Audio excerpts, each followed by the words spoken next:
Good evening, everyone. It's 6 p.m. and I would like to call this regular meeting of the Fairfield City Council to order. Roll call, please, Madam Clerk. Yes, Councilmember Carr. Here. Councilmember Panduro. Here. Councilmember Tonneson. Here. Councilmember Vaccaro. Here. Councilmember Williams. Here. And Vice Mayor Bertani. Here. And our mayor is still under the weather, so we hope she feels better soon.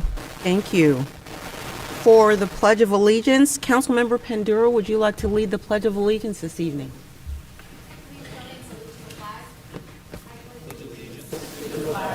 Of the United States of America, and to the republic for which it stands, one nation, under God, indivisible, with liberty and justice for all.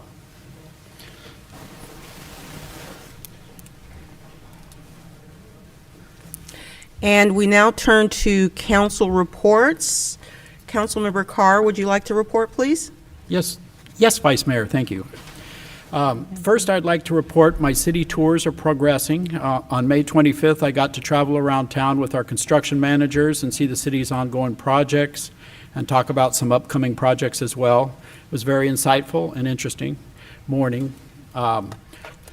And on the same day, I attended our first scheduled listening tour, which was great. And I just want to remind everyone that our next listening tour is scheduled for Saturday, April 22nd at 11 to 1 at the Mancus Neighborhood Park Center, the little building next to the parking lot. And I believe there's some flyers on the back table.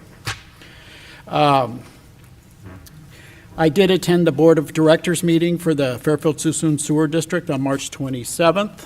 I'm still really learning about that facility and looking forward for those facility tours. We had them scheduled, but due to rain and scheduling conflicts, we're going to reschedule those. And of course, I always enjoy my regular monthly meeting with our city manager, David Gasaway.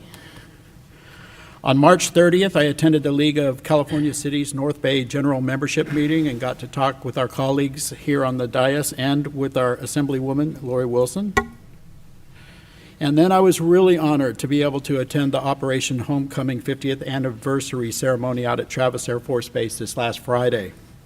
And it was really surreal for me due to the fact that I was actually there 50 years ago with my dad, Sergeant Carr. And I didn't even really want to go. He gave me a little flag to wave and was actually there watching him get off the plane 50 years ago, and then I'm standing in the same place. It was pretty surreal. It was really neat. And it was a real honor getting to meet those gentlemen, those POWs. Can't say enough. I also enjoyed finishing up my tours of the fire stations and got to really see our training facility and how our city firefighters stay so well trained and ready for any emergency. That was awesome. And lastly, I'd just like to thank everyone here on the dais, my colleagues, for being so open and helpful to me as a new council member. I really appreciate that. Thank you, Vice Mayor. That is my report. Thank you, Councilmember Carr. And Councilmember Panduro, your report, please. Thank you, Vice Mayor. Good evening, everyone. I was just going to report that I attended along with some of my colleagues, and I know our Fairfield PD was there as well, to the Filipino-American community of Fairfield-Suisun and Vacaville. They had a Filipino-American Hawaiian night over at our adult rec center, and it was really great because we got to sit with the family that first started that organization, and they had their mother there, and she was turning 95 years old the next day. So we all got to sing happy birthday to her and just hear the legacy of such an incredible organization within our community. I also attended, Vanden High School hosted our state treasurer, Fiona Ma, last week. So it was great to go and meet with her. And then she also allowed me a little bit of time to share my story with the students, which is really awesome. So it's always great to be able to get out and talk to our young people. It's something that I really enjoy doing. And then lastly, I just want to give a shout out. There's a new business in District 5. It's called La Michoacana Plus.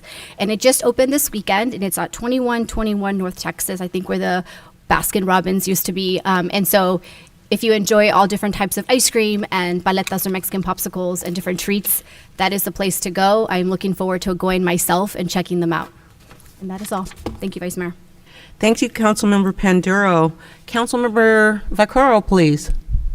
Thank you, Vice Mayor. Just a couple of things real quick. On Friday the 31st, I attended, it was put on by the LGBTQ committee, the Trans Day for people so people would understand, people that are trans, that they have the same rights as anybody else. And it was very well attended. I want to say I spoke to Supervisor Brown back there. Thank you for recognizing me that day. I believe there were about 60 or 70 people on a very cold day, but it just shows how strongly people feel about the rights of others. So it was a really good afternoon there. Also, our Cap Solano board, which myself and Councilwoman Pandora sit on, the homeless committee, we have 2 planning sessions set. April 22nd, which is a Saturday. It's open to the public from 9 to 2. And that's at the county office. Mr. City Manager, do you know the county, is that at the Creative Arts Center, do you know, or is that at the building? I'm not sure, but I know it's at the county office somewhere, so I'm sure there'll be signs. That's 9 to 2, April 22nd. And then on April 27th, which is a Thursday, that's our second meeting, so we have 2 sessions planned, and that's from 3 in the afternoon till 8 at night. So we're looking forward to that. And the last thing is, I know myself and some of my colleagues, I think most of my colleagues are going to be in Sacramento next week at a leadership summit for city council, I believe, city managers, and that's on April 12th through the 14th. And I've been to that 3 or 4 times, and definitely good sessions there. We learn a lot in many ways. It's better than the big league of cities, which we go to in September. It's actually, you get down to the nuts and bolts of running a city and what your role is as a council person. So that's my report, Vice Mayor. Thank you, Councilmember Vaccaro. Councilmember Tonneson? Thank you, Madam Vice Mayor. Yeah, I was at a lot of the things that, we all attend a lot of meetings, and, a lot of us are there together, so yes, yes, yes, and no. But I just want to talk a little bit about the downtown.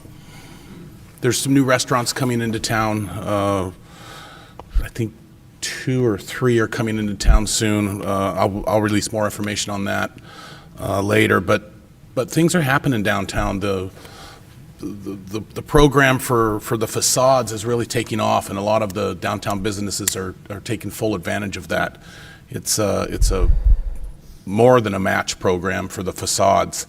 I want to say it's $10,000, and the city will match up to $7,500 of that. So people have been really doing that a lot, and there's just a lot happening downtown. So if you haven't been there lately, just take a drive through.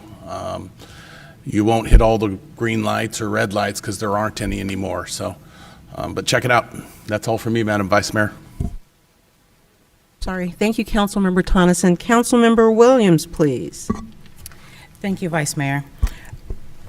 So my tours are also progressing pretty nicely.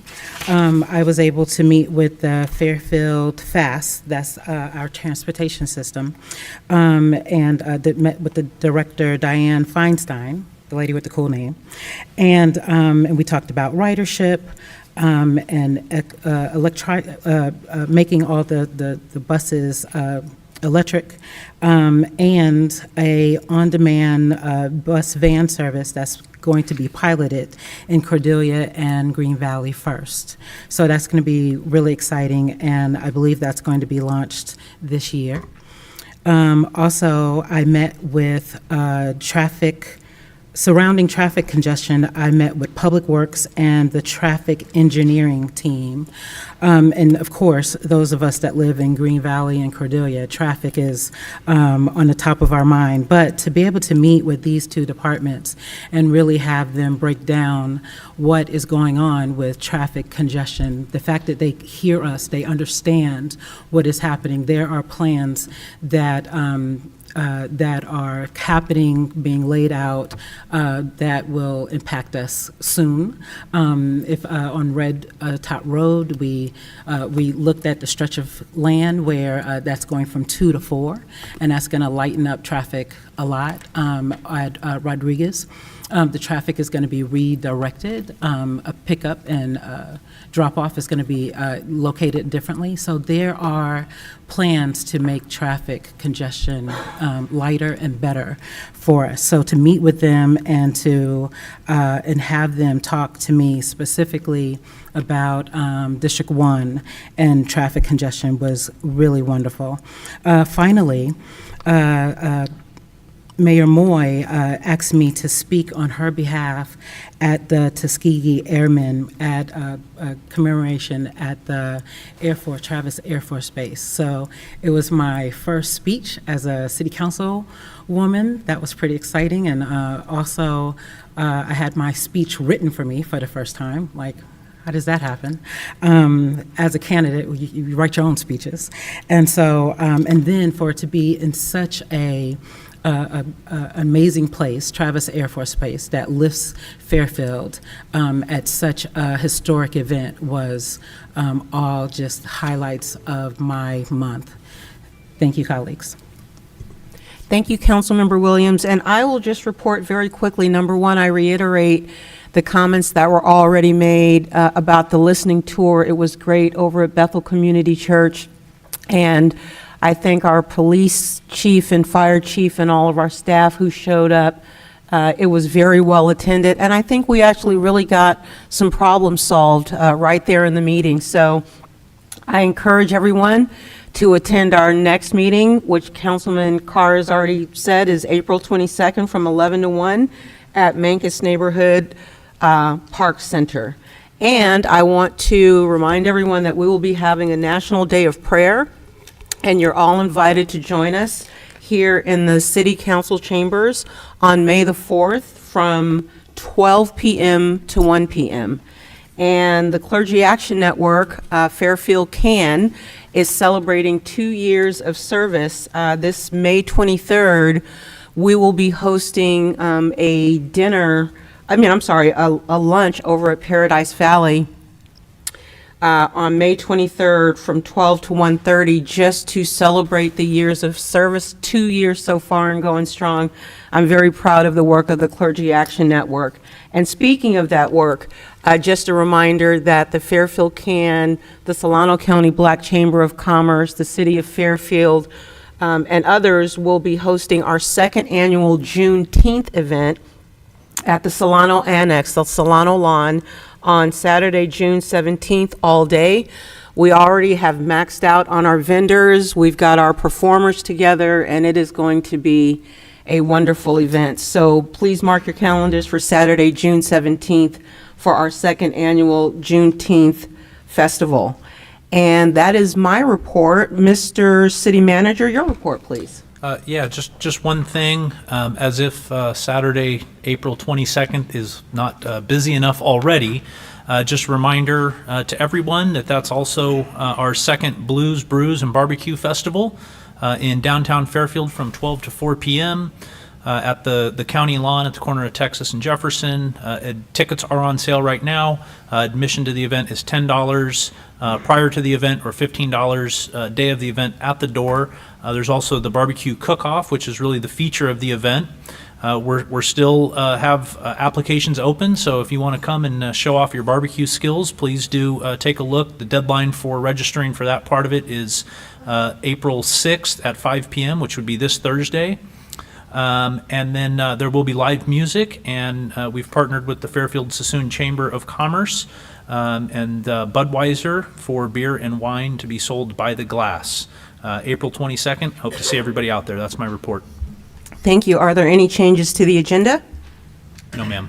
Thank you. Mr. City Attorney, your report, please. I have nothing to report. Thank you. Okay, thank you. Madam Clerk, your report, please. Yes, thank you. I'm looking forward to all the presentations tonight. We have especially the recognition of Stephanie Beardsley. She is a fellow Seroptimist. In fact, there are several of the Seroptimist ladies here this evening. Raise your hands.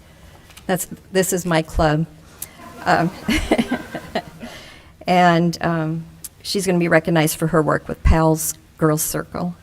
And I also want to give a shout out to several Adopt a Street groups for their regular cleanups and helping keep Fairfield beautiful. Linda Elkins, Randy Coons, Stephen Edmondson and the Goldridge Neighbors, Ruth Clausen and Anna Patero and crew, Cam Holzendorf and crew, 60th LRS Fuels Management, Travis Air Force Base, Michael and Peggy Richardson, and Fairfield High School Junior ROTC. And let's see what else I had. If you want to know how to stay in touch with Fairfield, there's some magnets out on the table back there. And there are several ways to stay in touch with the city. One of them is our Fairfield Weekly report that Communications Division puts out every week. You can go to our website, fairfield.ca.gov/weekly, and you can subscribe to it. It's short and sweet, but every department contributes, and it has a lot of good information on what's going on in the city, events coming up, etc. And then last but not least, it's Earth Day cleanup on Saturday, April 22nd, and Solano County is looking for volunteers. The Fairfield location will be at Lower Ledgewood Creek, and you park behind Home Depot. And it's Saturday, April 22nd, 9 to 11, and there are flyers on the back table. Thank you. Very good, thank you, Madam Clerk. And now we turn to presentations. For the first presentation, Madam Clerk, if you would, please. Yes, poem reading, Why Read Poetry by Poet Laureate Suzanne Bruce. She's our Fairfield Poet Laureate. Vice Mayor Bertani and council members and audience, Sir Optimist. I have an event on April 22nd. No, I'm teasing. I just want to give you a little rundown about National Poetry Month and just kind of so we have a context of what it is. National Poetry Month was inspired by Black History Month and Women's History Month. It was the Academy of Poets in 1996 that marked April as National Poetry Month to turn the attention to the world to the ideas of art and poetry. In Greek, poem means to do, to materialize. In French, it is the composition of verse. Poems were originally recited or sung as a way of remembering history. But today, they are a way for us to express a feeling, to appreciate the world around us, and to empathize with one another, because it is truly through the arts and humanities that we learn compassion. So tonight's poem is a form that is a Malaysian form called pantun. It is from the 15th century, which was used as a short folk poem. It became popular in France and England and in the 19th century. What you're going to hear in the poem is the second and the fourth lines in the first stanza become the first and the third lines in the following stanzas, and the beginning line is the ending line. And yes, there will be a test afterwards. Why read poetry? Enter a world you never knew existed. Hear a voice that speaks through written words. See an opportunity to let in new views. Touch a feeling that perhaps you share while hearing that voice speak through written words. Anger rages or a heart melts. Touch a feeling that perhaps you share. Journey beyond the words and feel if it is anger raging or a heart melting. Curiosity, a cloud wandering, or a full moon emerging. Journey beyond the words and feel like a butterfly breaking from her cocoon. Curiosity, a cloud wandering, or a full moon emerging. Experience vivid visions of others, like a butterfly breaking from her cocoon. Take a risk. You might be surprised as you experience vivid visions of others. See an opportunity to let in new views. Take that risk. You might be surprised.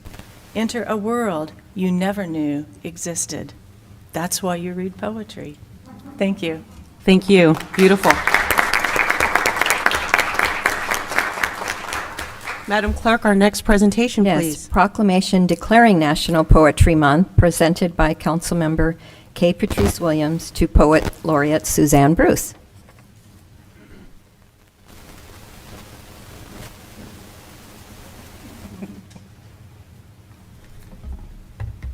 Good evening, everyone.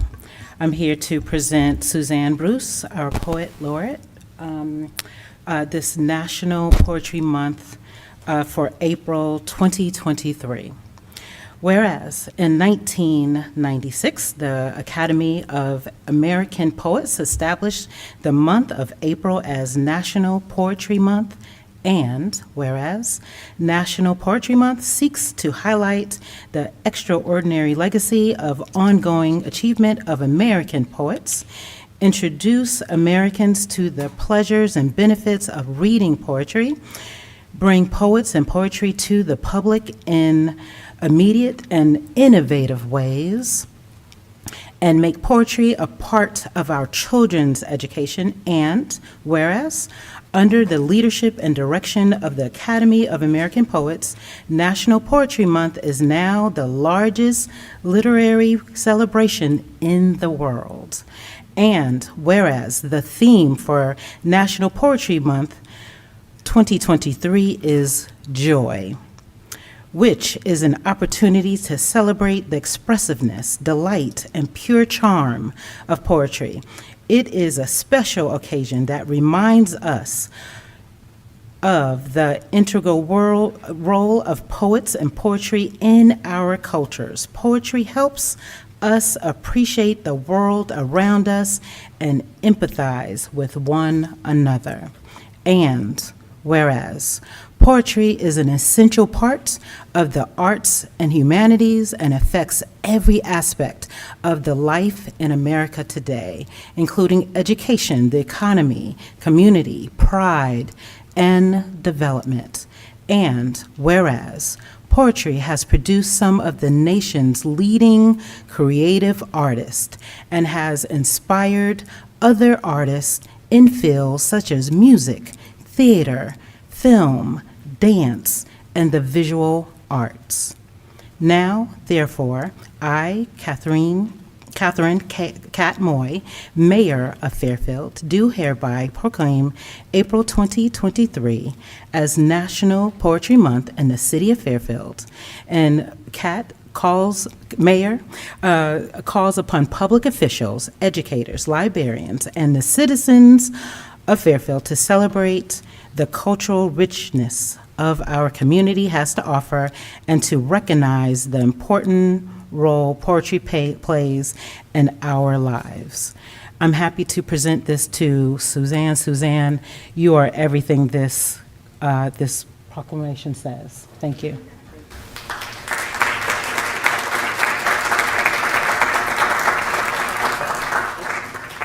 Yeah, you give a poet a mic, you can't get it taken away. I just want to say thank you very much. And also, it's been proven that reading and writing poetry also helps with well-being and mental health. And it's very important that, like it said in the proclamation, that we get our youth involved. And that's one of my big projects here. So thank you very much.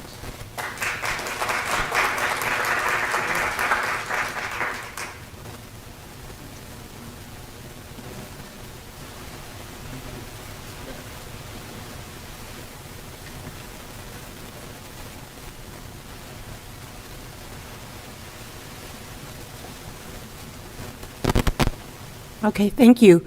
Madam Clerk, our next presentation. Yes, proclamation declaring Fair Housing Month presented by Councilmember Scott Tonneson.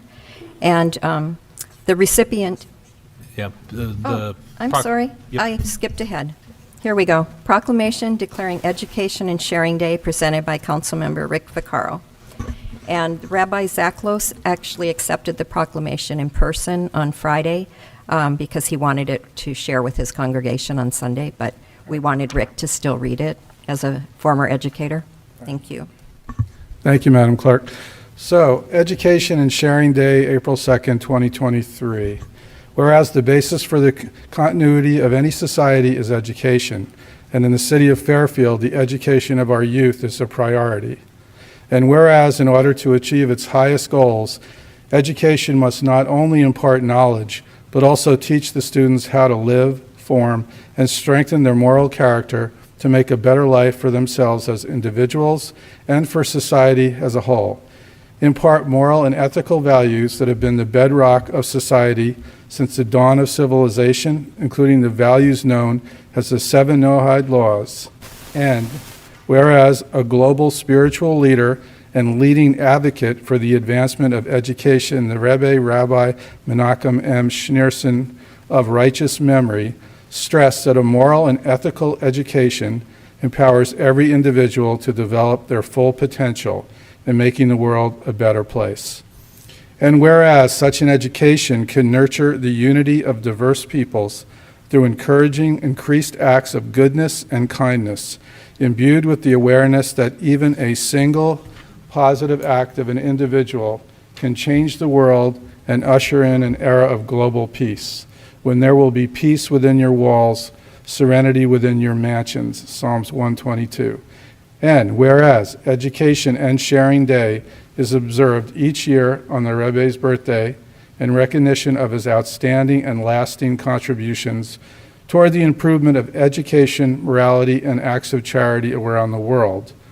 A day to pause and reflect on our responsibility to ensure our youth have the foundation necessary to lead lives rich in purpose and fulfillment through service and good works. And whereas April 2nd, 2023 will mark 121 years since the Rebbe's birth, capping a year in which thousands of new institutions and initiatives were launched throughout the world in tribute to this celebration. And whereas this year has an added significance as a year of Hakel, a biblical event of unity, education, and spiritual growth, emphasizing how every person is crucial to perfecting the world. Now, therefore, I, Catherine Cat Moy, Mayor of Fairfield, do hereby proclaim Sunday, April 2nd, 2023, to be Education and Sharing Day in the city of Fairfield, and call upon everyone to work together to create a better, a brighter, and a more promising future for all. Thank you.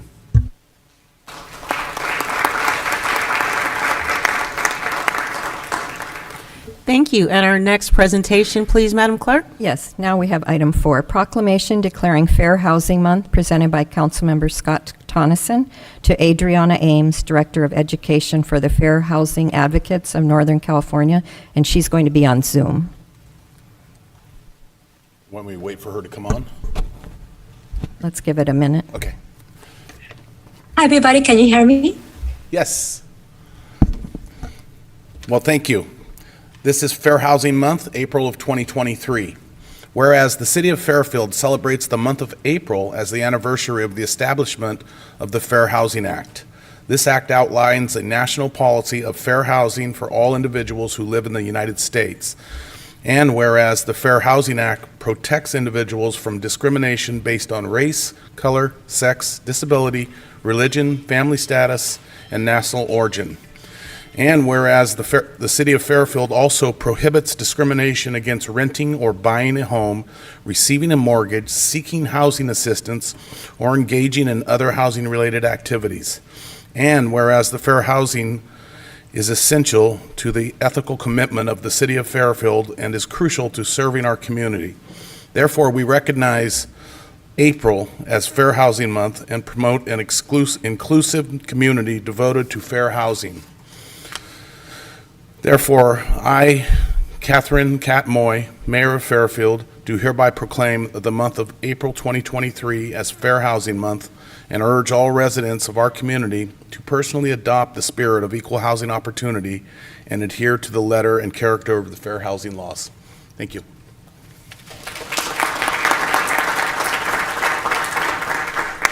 And Madam Clerk, our final, I'm sorry. Adriana, did you want to say a few words? Yes. Thank Hi, you. everybody. As I was introduced, my name is Adriana, and I work with Fair Housing Advocates of Northern California. And we really, really appreciate the City of Fairfield issuing this proclamation declaring April as Fair Housing Month. And we also appreciate the ongoing partnership we have had with the city for many, many years now. And we celebrate National Fair Housing Month because we want to remind jurisdictions and residents about fair housing laws and how discrimination, segregation, and displacement affect our communities. And last year alone, we served more than 2,000 individuals and families, and we investigated about 450 housing discrimination complaints. And we investigated cases related to disability, race, national origin, family status discrimination, sex and gender discrimination and harassment, and source of income discrimination. And we also investigated and settled cases related to appraisal bias.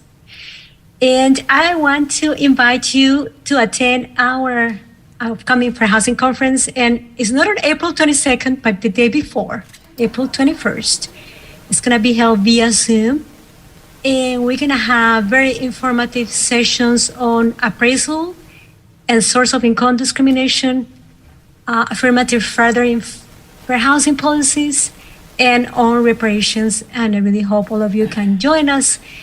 I will be dropping the link for registration on the chat in a second. So thanks so much for the opportunity to speak, and really appreciate the partnership. Thank you. Thank you very much. Now, Madam Clerk, our final presentation for the evening. Yes, recognizing Seroptimist Stephanie Beardsley, presented by Police Chief Dan Marshall. Madam Vice Mayor and City Council, I'm not going to do this alone. I felt it would be appropriate to have some of our ladies from PAL Girls Circle to help out. So Very nice. we are here to honor Stephanie Beardsley. She's a Seroptimist International of Central Solano County. So if I could just have all of you stand that are a part of Seroptimist, please. So this group, they're a group of, please keep standing, this is for you too. So the Seroptimists are a global volunteer organization that provide women and girls with access to the education and training they need to achieve economic empowerment. So I think that in itself is pretty amazing. So if we can just give all of them a hand really quick.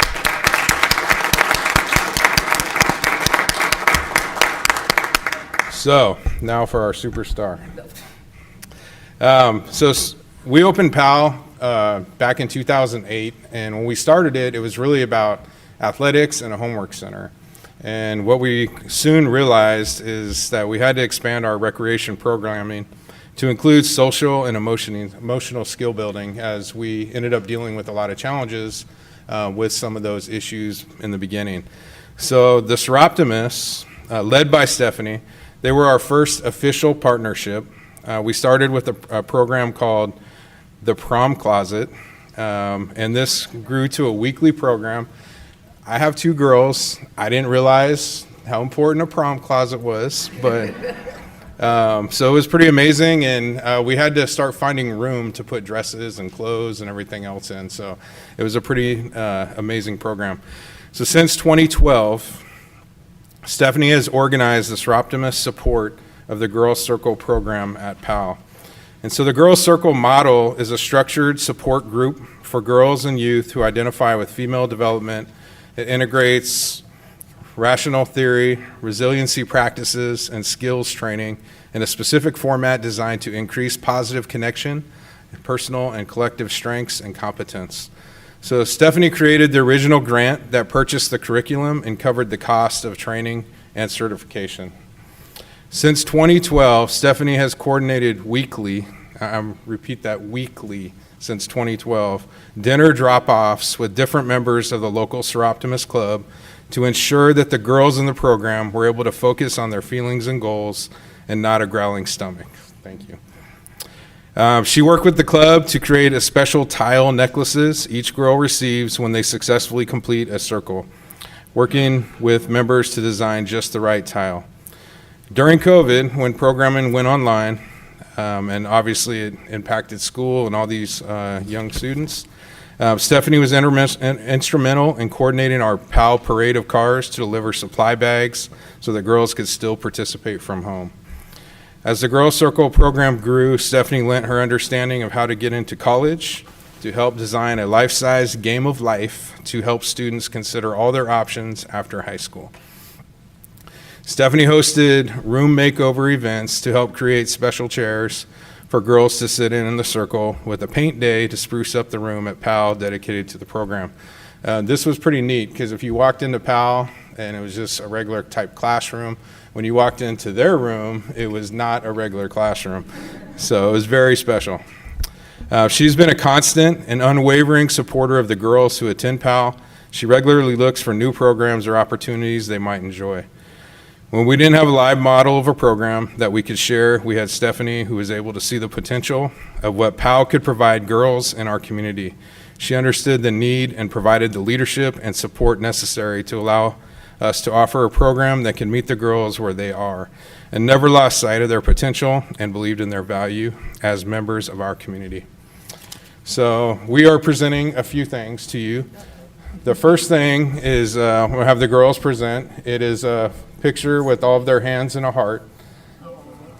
That's neat. Thank you. It's beautiful. Whose idea was this? It's such a good idea. That's really nice. So those are all your. That's cool. Thank you, ladies. And so I also want to give you a Chiefs coin. It says, "Together we build," and obviously you're doing that. So thank you.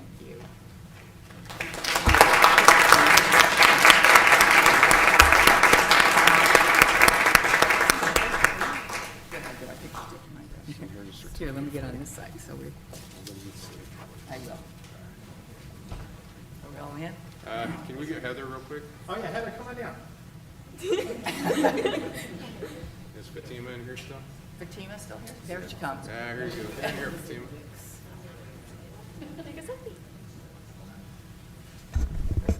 Scrunched in enough?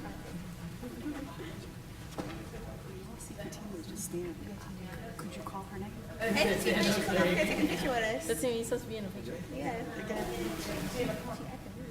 Are you ready? Right here. 1, 2, 3. You got your hair done and everything.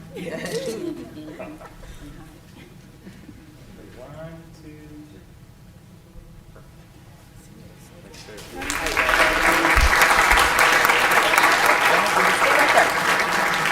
Well, I just wanted to say thank you for the acknowledgement. I appreciate the acknowledgement of my work. It's been a part of my life to find ways to help transform young people's worlds. I had a career in higher education for 30 years. I taught in schools of education, but most importantly, I was a person who helped work residence halls, where you spend your life helping people find their way in college. And when I left, this was the opportunity that I was able to take that continued my work to helping people find their way in their education. Girls Circle has been an absolute joy for me. It's been fun. It's been crazy. Heather is crazy. Fatima is almost as crazy as Heather is. We've had a lot of good laughs. We've had a lot of failures. We've had a lot of successes, but it's been my absolute joy to be a part of this, and this touches me greatly. And I thank all of you very, very much for the recognition. Thank you, ladies. Thank you. Amazing work.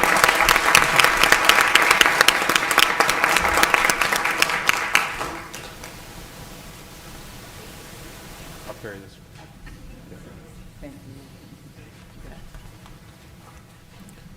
All right, wonderful presentations, lots of wonderful things happening in this city. It makes me proud, and I know it makes everyone up here proud and everyone out there proud as well.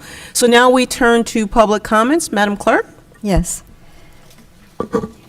Persons wishing to address the City Council on subjects not on the agenda but within the jurisdiction of the council may do so at this time. The council cannot discuss or take action on matters not on the agenda for this meeting, but council members may briefly respond to statements made or questions raised by the public, ask for clarification from staff, refer the matter to staff, request staff to report back to the council at a subsequent meeting, or place the matter on a future agenda. To speak on an agenda item, please use the raise your hand feature if you're online, or press *9 on your phone. Speakers are limited to 3 minutes per item. And our first speaker is Pat Civigliano. Hopefully I pronounced that correctly. Hi, Pat. Hi. My neighbor. See, I hope you don't mind. I just want to read this. Honorable City Council members and Vice Mayor, to Kat, she's not here. All right, see. I stand before you today to talk about the proposed new Waterman Highlands Landscape District. First of all, I would like to thank city employees Christiana Lewis and Kelly Ballard for their helpfulness. And also a special thanks to Doug Carr, our council representative, and to Mayor Kat. I'm respectfully asking the council to delay approval to initiate the procedural vote on whether or not to create this new district. I feel that further studies need to be done to create a more equitable and fair assessment methodology. It's my personal opinion that the size of a house or the size of a lot does not equate to a greater landscape and maintenance special benefit, especially since there are few, if any, parcels that have the district landscape within their site, except across their back fence. In a Tiburon court decision, the judge stated that, quote, any attempt to classify special benefits conferred on particular properties and to assign relative weights to those benefits will necessarily involve some degree of imprecision, unquote. He further stated that the method used should be fair and equitable to all. I contend that the proposal to classify special benefits is way too imprecise and is obviously not fair and equitable, which in my humble opinion justifies a delay to allow further study. I bring this up because the factors assigned to our two parcels, due to their size, would cause a 3,022.73% increase in assessment fees for over the $390 that we currently pay. And it would result in $11,788.55 assessment fees for our two properties. This, of course, is in addition to the $10,517.94 we currently pay for property tax. This makes a whopping annual tax bill of $22,306.59. And to be honest with you, that's $4,000 more than my Social Security for the year. My husband and I are both retired, age 82 and 77, and I'm telling you tonight that paying that amount each year is not sustainable for us. With a yearly increase, if the new district goes in, it could have a yearly increase based on CPI, but just say 3%. In 10 years, the assessment, should we live that long, would grow to $15,381.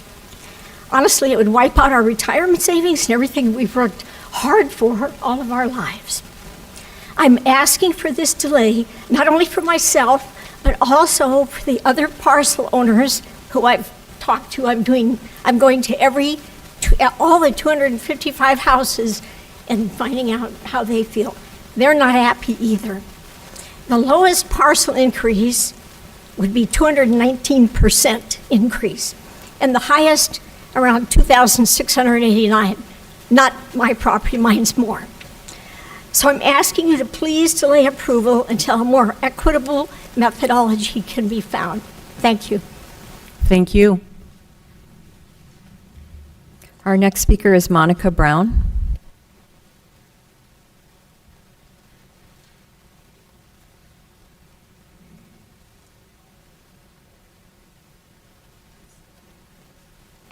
Thank you, Vice Mayor.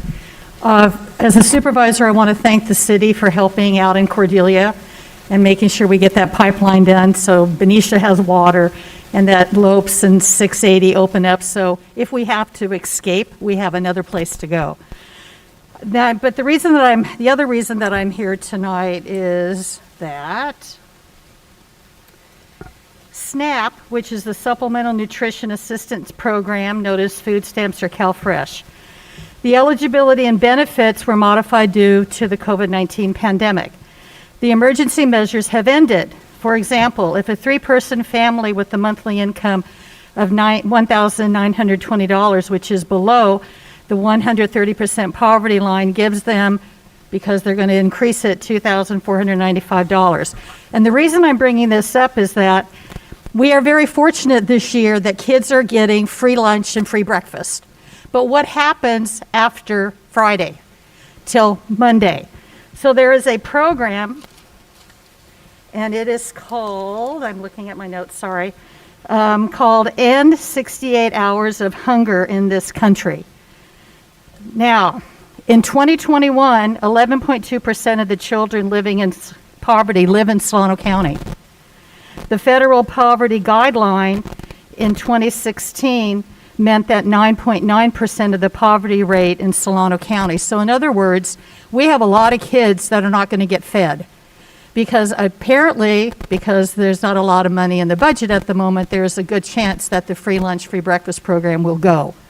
So what I'm going to encourage you, and we'll give you some information, and there's somebody more articulate than myself right back here who will talk to you guys about it.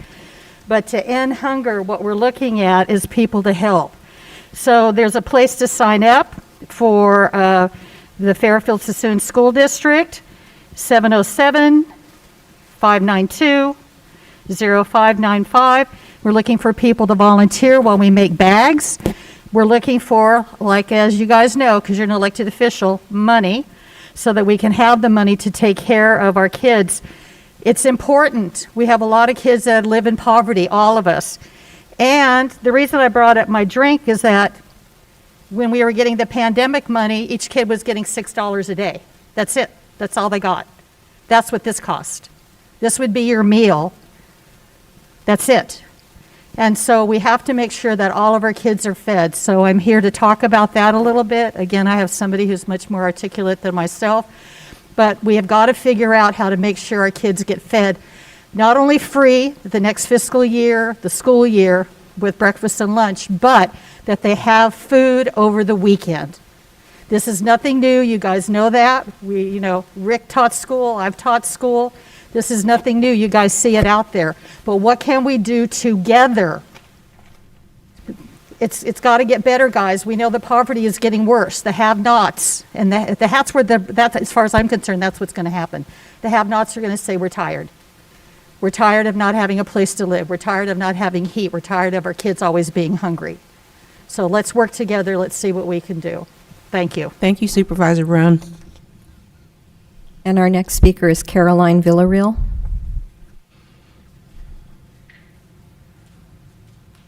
Hi.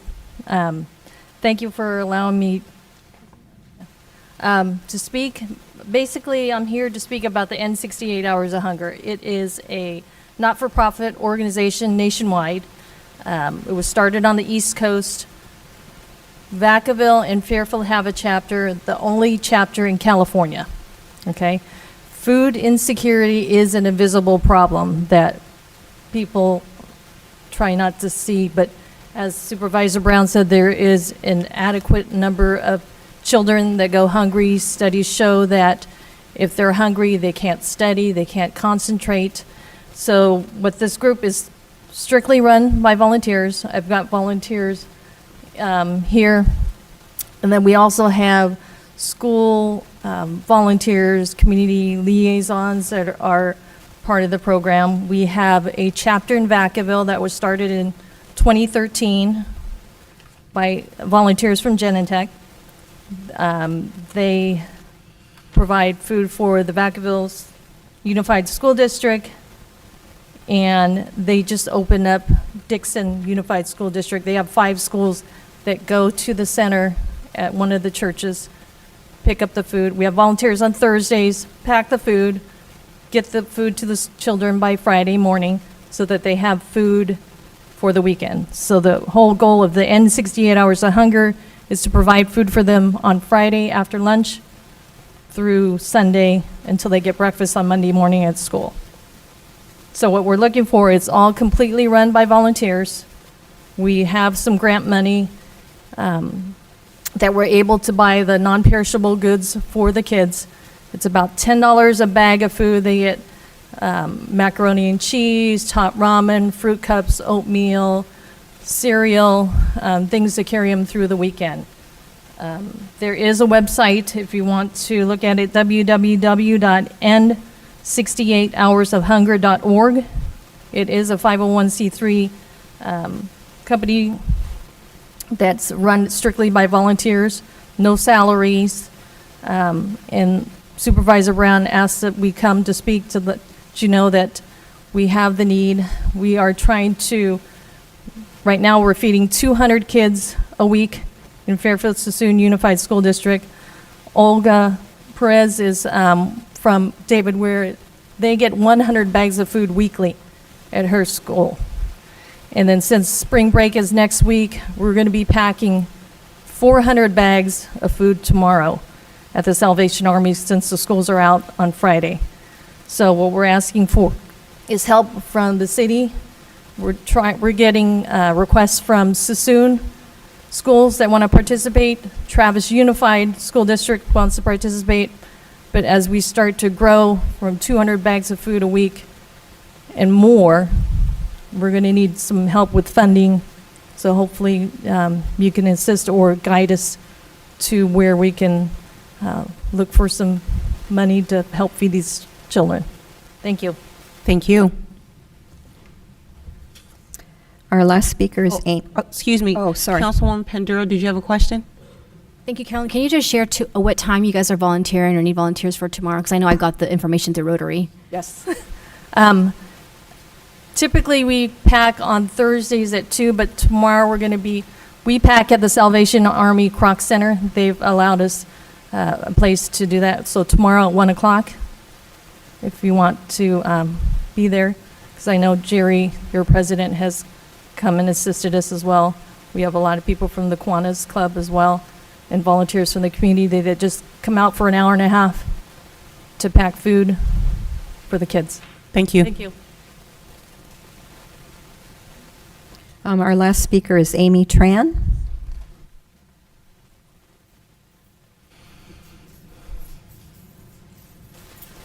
First of all, I just want to thank my neighbors that have came out to support me. Good evening, everyone. My name is Amy Tran, and my husband and I moved to Green Valley up Fairfield back in 2018. We are both nurses, and we have a 2-year-old autistic son. The reason why we chose this area is because of the beautiful community and the amenities nearby. I am here today to represent the residents of Green Valley and Cordelia who disapprove of the Aurora Apartments developed by the Wiseman Company. For those who are unfamiliar with this project, Wiseman is trying to develop an 84-unit apartment in the surrounding area of a preschool, elementary school, and the library. This is also near the Costco, TJ Maxx, Safeway, and more. And as Councilmember Patrice Williams mentioned earlier about the traffic congestion, can you imagine 84 units more of apartments there? We believe this development will only do more harm in our community than good. The additional traffic congestion will be unbearable. Many of us utilize that particular fence side of the school to pick up the kids, or else they would wait in the 30-plus minute traffic that flows out on the street. The construction will take away the fence side, and this will definitely impact the library and all the surrounding businesses. This area is unable to support additional population. There has been no new school built, no new groceries, no restaurants. This will only tip the scale to the point of uncomfortable living. And how about the environment? More traffic, more air pollution. Think about that. How is that any good for this community that has already high volume of children? I grew up in Oakland in a very congested neighborhood. Guess what I have? Asthma. Last but not least, our residents have concerns about the excess exposure and surveillance on the kids attending the schools because there's clear view of the playgrounds.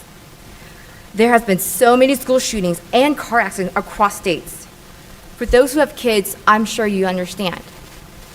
I do not stand alone either. I teamed up with my neighbors Suk Bopari and Gladys Bonig, and we created a petition that has collected over 1,000 signatures because all 1,000 people believe in our stand. We lack so many things in this community, but more apartments and people are not one of those things. Building the apartments is the perfect example of unneeded, irresponsible growth. This is not a focus on quality of life.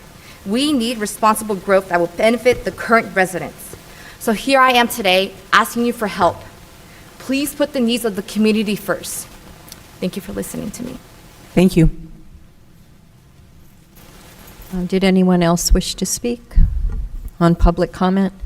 I don't have any hands raised online, so. Okay. Thank you. So we will now move to the consent calendar. Madam Clerk, the consent calendar, please. All matters listed on the consent calendar are to be approved with one motion unless a member of the City Council or the public requests that separate action be taken on a specific item. And do we have any speakers on any of these items? I do not. All right, well, colleagues, I will entertain a motion to approve the consent calendar, moved by Councilman Vaccaro, seconded by Councilman Tonneson. Well, both of you raised your hand at the same time. All right, so we have a move and a second. All those in favor? Aye. Aye. All those opposed? Motion carries unanimously. All right, now to new business. New business, item 10. Resolution 2023-59 of the City Council of the City of Fairfield ratifying the city manager's proclamation of existence of a local emergency. Excuse me, and our presenter is our city manager, David Gasaway. Yeah, Madam Vice Mayor, members of the council, the item before you is a resolution to ratify an emergency proclamation that I signed on Friday, March 31st, in response to a hillside failure along Lopes Road and Interstate 680 on March 28th. Through this emergency proclamation, we're coordinating and cooperating with City of Benicia, the California Department of Transportation, Caltrans, Cal OES, as well as County OES for the repairs. As I think everybody's aware at this point in time, that hillside failure ruptured the main primary water line for the City of Benicia, so they're on their backup water as of right now.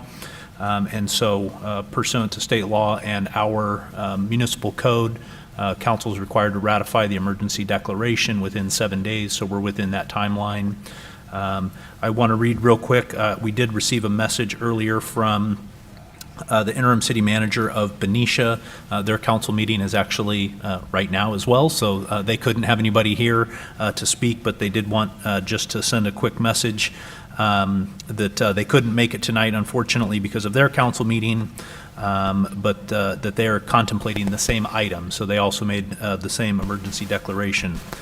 Collaboration, coordination, and cooperation lie at the core of interagency organizational activities. On behalf of the City of Benicia, we thank our colleagues at the City of Fairfield during our recent raw water transmission line break on Lopes Road. We are grateful for the continual support and responsiveness as Benicia rapidly works to get their water treatment plant back online through the collapse zone. Staff from both cities are working seamlessly together while moving forward in the best interests of both cities. We look forward to maintaining our partnership during the short and long-term repairs Benicia's water line, Fairfield's water line, and Lopes Road require. Sincerely, Mario Giuliani, interim city manager from City of Benicia. That concludes my presentation. I'm happy to take any questions. Thank you, Mr. City Manager. Do we have any speakers on this item? Supervisor Brown, come on up. I didn't see this on the original agenda this morning. It was there. We did ours today, because we had our board meeting today too. Oh, sorry, my bad, thank you. So we did ours today too, so having this collaborative effort, I think, is the best way to go, especially when we're trying to get the FEMA money and stuff, which is what we're going to need, in my opinion, to take care of this, because this is not going to be cheap, no matter how we do this. And then we have to look further as what we can do to help Benicia in terms of seeing if there's a way to hook up into Vallejo water, because if this happens again, and how many of you were around when we had the Red Top? Remember Red Top? Like 20 plus years ago, it took over a year, or it took 10 years to get McGarry back again. I see all of that moving. And one of the things I brought up today at the county is that, are we going to be able to see a geology report? Because I would like to see exactly whatever we end up doing, is that going to be good enough? I'm not sure if it's going to be. But anyway, thank you guys you better vote yes. No, just teasing. So noted. Thank you, Supervisor Brown. Do we have any other speakers on this item? I do not, and there are no hands raised online. Okay, so I will entertain a motion to approve this resolution. So moved.